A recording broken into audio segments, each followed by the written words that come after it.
presented by DNS Entertainment.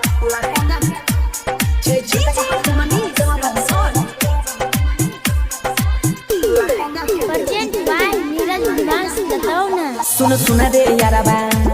जन पीछा करे देखी के अकेला बहिया ना धरे सुन सुन रे यारबा जन पीछा करे देखी के अकेला बहिया ना धरे रे रे रे छुए जानी चोली के चितर छै छुट का पड़ल लहंगा के भीतर छुए जानी चोली के चितर छै छुट का पड़ल लहंगा के भीतर सुन सुन रे यारबा जन पीछा करे देखी के अकेला जो बनाना धारे रे रे रे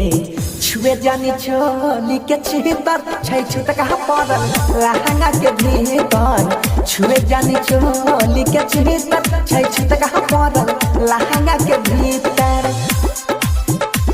छै छुट का Santi Recording Studio,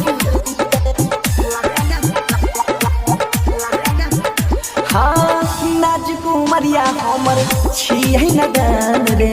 जबरी जे पर में छौरा निकल जैते जहान रे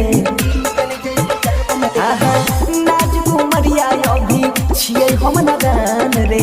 जबरी जे पर में छौरा निकल जैते जहान रे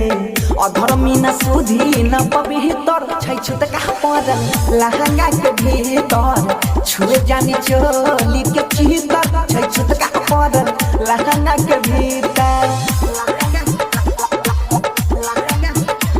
छै छुट का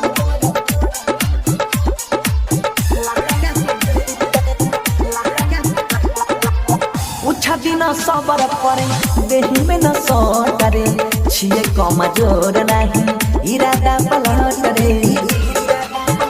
देह रे उछा दिन सबर परे देही में न सटरे छिए कमजोर नहीं इरादा पलट रे बनसी न बने बड़का चितर छै छुट का पड़ल लहंगा के भीतर छुए जानी चोली के भीतर छै छुट का पड़ल लहंगा के भीतर सुन सुन रे यारबा ना पीछा करे देखी के अकेला बहिया न धरे रे रे रे छुए जानी चोली के चितर छै छुट का पड़ल लहंगा के भीतर छुए जानी चोली के चितर छै छुट का पड़ल लहंगा के भीतर